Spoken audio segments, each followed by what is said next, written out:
In the first shots of the film, dogs are shown undergoing various experiments, apparently not always legal.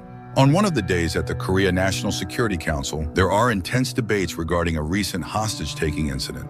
Everything is complicated by the department head's intention to run for president. His assistant, Jong Won, suggests not giving in to the terrorist provocations and refusing any negotiations with them, which outrages those present. However, the presidential candidate approves of his actions and gives him a bonus, knowing that Jong Won is raising his daughter alone after his wife's death, and the girl dreams of studying abroad. Later, Jong Won and Young Min are packing their belongings. The girl doesn't understand why her father is selling the house, but he is prepared to do anything so she can receive an education. He notices his late wife's book in his daughter's suitcase, but the girl says she knows better what she might need. Later, they head to the airport, stopping at a gas station. The attendant refuses to take a card, demanding cash, which angers Jong Won. In the end, he drives off without paying for the gas. At this time in the airport, there's a dispute between the athlete Yura and her manager Mi run over a passport that wasn't renewed in time when an elderly woman approaches them, mistaking Yura for her niece. The friends realize the old woman has dementia and try to defuse the situation. But then her husband appears and takes the grandmother onto a bus. The girls decide to return home. Meanwhile, a dense fog descends over the area around the airport. Yura and Miran, getting into their car, notice that visibility has dropped drastically. The elderly woman and her husband are also driving on the bridge among the stream of cars, just like hundreds of other people. The drivers try to go more slowly. However, as always, there's a reckless driver who drifts, angering everyone around. And while the father swerves to avoid this reckless driver, Young Min notices a van with barred windows, behind which large fighting dogs can be seen. In the vehicle accompanying this van is a professor who is swallowing some pills and listening to assurances that the laboratory is already close by and they will arrive soon. At this moment, the driver of a large truck, unable to stop his vehicle, crashes into the reckless driver. A chain reaction begins. One car hits another, creating a giant traffic jam. As a result, one side of the bridge becomes blocked by a huge number of wrecked cars. The truck completes the destruction, blocking the lane and causing terrible damage. Meanwhile, the gas station owner, upon learning about the brazen driver, demands that the attendant return the money for the gas. The attendant jumps into a tow truck and goes out in search of this debtor, taking his small dog with him. Meanwhile, the escort vehicle breaks down, losing sight of the van carrying the dogs, which has gotten far ahead. Jung Won also gets into an accident not far from the military van. He calls his boss, since this is a large-scale incident, and the boss must take action. Meanwhile, the military try to call the driver of the second van, which went on ahead, but no one answers, so they decide to catch up to it on foot. They run across the bridge and soon find the van. However, its doors are open and there's nobody inside. Clearly alarmed by this, the commander orders that all cell phone signals on the bridge be jammed. Many people stuck in the accident are left without any connection. Meanwhile, Jong Won gives first aid to the injured professor when he notices that his daughter has disappeared somewhere and he rushes to find her. As for Young Min, she just saw a dog nearby, banging its head against the bridge's railing. She wants to feed it and comes close enough to read the name on its collar, E9. Then her father finds her, warning that the dog might be dangerous. In the meantime, many of the stranded passengers spot the dogs, and although they are calm for now, their appearance is sinister. The military return to Jong Won's car, where the professor is sitting, and report to him about the escape of the first experimental batch. They ask him to block the system, so he opens his laptop, something Jong Won, standing nearby, notices. Jong Won demands an explanation, but they tell him a helicopter will arrive soon and sort everything out. Jong Won becomes even more puzzled, because flying a helicopter in such conditions is a sure path to disaster. He introduces himself, showing his national security ID, demands they identify their branch of service, and immediately disable the jammer, but they restrain him. Meanwhile, the attendant arrives at the accident site, where one of those stranded asks him to tow his car. The guy instantly senses his benefit and starts working for a reward. Jong Won threatens the professor, demanding to be released. However, the scientist isn't afraid because, according to him, if it all goes wrong, they will all end up as corpses. He activates the system and, naming the project Silence, orders the operation to begin. Once the dogs detect the code, they start gathering toward the van, but one of the dogs suddenly stops, which puzzles the professor. He realizes that E9 is uncontrollable, and although the rest of the pack has already run back to the van, this dog doesn't hurry. The professor orders them to drive away the others. At that moment, a military helicopter hovers over the bridge and lowers a cage onto the van. Several soldiers rush to secure it. Jong-won demands an explanation from the professor, but the scientist advises him to ask his boss about Project Silence. Jong-won again demands the jammer be turned off as he must contact his boss. Meanwhile, the professor hears barking and sees the attendant's small dog, Judy. The guy tries to catch her, but the soldiers grab him, preventing him from reaching the spot. The professor orders the small dog to be removed while simultaneously trying to call E9 and make her come over to the van. However, the cage is already lifting off the ground when one of the soldiers finds the missing control chip for dog E9. Immediately, E9 breaks into the helicopter cockpit and kills the pilot. The helicopter swerves, the cage breaks off and falls onto the bridge, springing open and releasing the pack. People watch in horror as the helicopter crashes and severs the bridge's suspension cables on the way down. The professor's laptop indicates the dogs are now uncontrollable, and Jong-won is horrified to see there are 116 of them. A minute later, the van doors burst open, the dogs leap out and begin tearing apart anyone they encounter.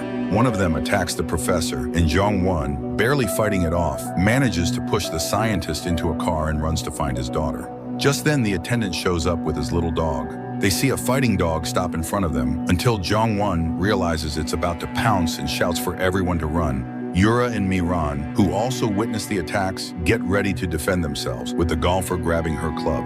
She fends off the first attack and escapes, helping her friend along. Panic begins. People try to flee, but the mass of wrecked cars prevents this. Many fall victim to these terrifying animals, including some of the military.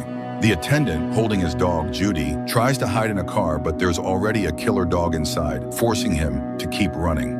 Jong-won and his daughter jump into a car. He starts the engine, ready to drive away, but the girl spots the attendant and begs her father to help him. Seeing a dog closing in on the guy, Jong-won pops open the trunk, the attendant dives in, and Jong-won steps on the gas. Meanwhile, Yura and Miran manage to reach the bus where the elderly couple are sitting, and they hop on. Jong-won drives down the open lane when he sees flames up ahead that quickly spread to nearby cars, making it impossible to leave the bridge. The attendant curses everyone and everything, demanding that Jong-won drive, but it's impossible.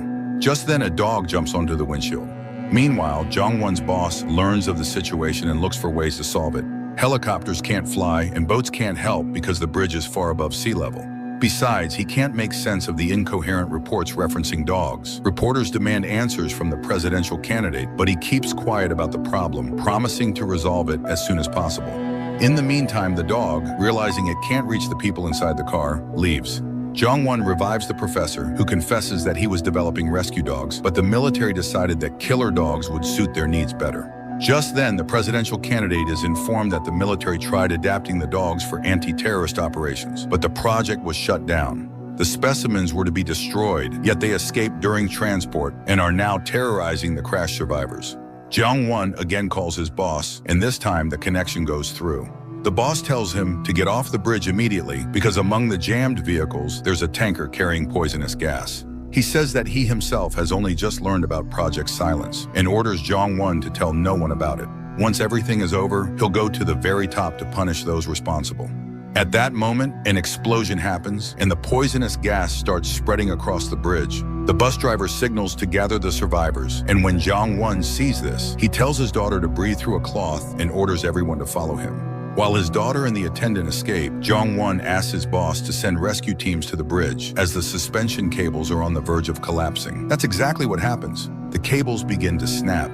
By then, Jong-won, the professor, the attendant, and Miran manage to board the bus, and the driver quickly takes off along the only relatively clear lane away from the fire. But the bridge itself starts collapsing. Cars plummet into the river, and the others pile into one big barricade. The bus ends up trapped. Jong-won tells everyone that rescue operations are delayed due to the heavy fog. However, he has managed to contact the authorities, who promise to do everything in their power to save the survivors. He explains the dogs' behavior by saying they have rabies, which people find hard to believe, since initially the dogs behave quite normally. The attendant only fans the flames by scoffing at this theory. Jong-won promises to arrange for the attendant to be rewarded if he keeps quiet about everything that happened once they get out. Soon, special forces arrive at the bus and say they haven't found any dogs. They tell people to go with them, but Jong-won unexpectedly stops the passengers and contacts his boss, since the latter had promised to neutralize the dogs first. The boss promises protection, and the people agree to leave the bus. However, the professor asks to remain, believing the dogs are merely hiding. Jong-won drags him outside anyway, because he's an important witness in the upcoming investigation. They walk toward the city when the professor asks for help, finding the laptop he used to control the dogs. Suddenly, car horns begin to blare from different directions. The special forces are distracted as they check the cars and are attacked by the dogs. In mere minutes, many of them are torn apart. Jong-won barely manages to get his daughter to safety. Meanwhile, Jong-won's boss receives word that contact with the special forces has been lost. Jong-won returns his daughter to the bus for safety, then goes back for the lost radio. At the site of the tragedy, he finds his daughter's missing book, written by her mother. Meanwhile, the girl is reviewing the final hospital footage of her mother when she hears the professor's voice. He has also reached the bus and wants to die in silence. At this moment, Jong-won discovers several survivors hiding in a small van and suggests they figure out how to escape on their own, rather than relying on rescuers. The professor tries to convince the girl that it's impossible to trick the dogs. They were all cloned from E9, and to make E9 vicious, they tormented and killed puppies in front of her. Now she's taking revenge on humans for her children. Meanwhile, the survivors make torches and head to the bus, coordinating with the security chief, who tells them which way to go for guaranteed safety. Jong-won asks him to have snipers ready to shoot the dogs. The boss realizes the project can't be covered up. Jong-min sees the torches and wants to open the bus doors, but the professor stops her. Seeing that the torches are almost burned out, the dogs move in to attack, so the attendant pulls off a fire show using alcohol while Jong-won fires a flare gun. The dogs retreat, allowing Jong-min to open the doors and the survivors to dash onto the bus. And then it turns out there are no keys in the ignition. However, Jong-won points out that the attendant has a universal lockpick. He starts the bus. Meanwhile, the minister calls the security chief and reminds him that the incident could interfere with his election. Thus, they can blame it all on the bridge collapse, but in that case, there must be no survivors. Otherwise, everyone will find out what happened to the project under his supervision. Just then, the bus reaches the exit from the bridge, and Jong-won tries to contact his boss. Yura points to the dogs waiting for them, but Jong-won insists the snipers are ready. However, the radio is silent, and the bridge begins to sway. Jong-won turns to the professor, ordering him to call off the dogs since he created them. The scientist refuses. So, Gyeong-min suggests setting a trap. The people hide in the luggage compartment after leaving the bus doors open, with the lights on and music playing. At that moment, the elderly woman dies from her injuries. While her husband mourns over her body, the dogs enter the bus and the doors slam shut behind them, triggered by the device rigged by the attendant. Everyone leaves, but the old man refuses to abandon his wife's body. What's more, the dogs have discovered the hatch and are about to open it. The old man tells everyone else to go while he holds off the dogs. The attendant drags Jong-won away, forcing him to comply. They manage to glimpse the dogs attacking the old man before fleeing. 5 survivors make it to the edge of the bridge, but there is no sign of rescuers or the snipers. Jong-won realizes that his boss has betrayed him. The professor confirms that the project was approved by that very man. Jong-won switches on the radio and tells his boss he knows everything now. The bridge is about to collapse, burying everyone, including the dogs. Still, he intends to lead the others towards Seoul, where, according to his boss, there are gas tanks. At that moment, the group notices the attendant's tow truck at the very end of the jam, but the keys were left in the bus. Next to it is the truck cage in which the dogs were transported. The professor realizes he dropped his laptop here. They soon find it, and the scientist gets to work. Jeong-won goes to the truck and asks his daughter for her mother's book so he can read it aloud, luring the dogs. Yura picks up her golf club. The professor activates the signal, and Yura whacks golf balls into the windshield of the bus where the dogs are locked. They rush toward the call, gathering around the truck, while the attendant darts over to the bus. But E9 is waiting for him inside. He manages to get away, but the dog chases him until it sees the professor, overtakes the attendant, and attacks the scientist. At that moment, another section of the bridge collapses, dragging the cage full of dogs down. However, the truck itself is left hanging on the edge. E9 leaves the professor and runs to where her offspring perished. The attendant starts the tow truck and drives toward the dangling vehicle, but Jong-won radios him to tell everyone to get out. Young-min, however, disobeys and attaches the cable to the truck, though E9 is in the way. The bridge shakes, E9 falls over the edge, and the girl is pinned under a wrecked car while the truck dangles precariously. Jong-won tries to pull himself up, spotting his daughter, who nevertheless managed to hook the truck with the tow cable. The attendant pulls it up to the top and drags it toward the city when the bridge finally collapses, tearing the cage off the tow truck. He stops at a safe spot just as the truck, rolling by its own momentum, comes up behind them. They're greeted by a crowd led by Jong-won's boss. He applauds when he sees Jong-won, but Jong-won punches him in the face and gives back the money he had received. Then he announces to everyone that everything was recorded on his watch. The professor is also ready to testify with all the evidence. The candidate walks away, trying to escape. Young-min tells her father she won't go abroad and will stay with him. The news explodes with stories about the dogs who became victims of experiments, and E9 emerges onto the shore, having saved one of her puppies.